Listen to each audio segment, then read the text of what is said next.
First, remove the old ear pads.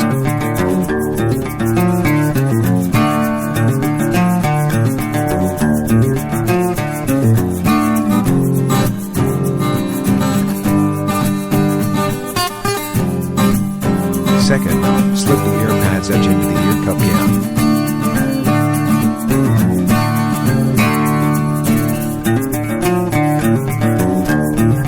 Third, stretch the edge with tool or finger to fit into the cam.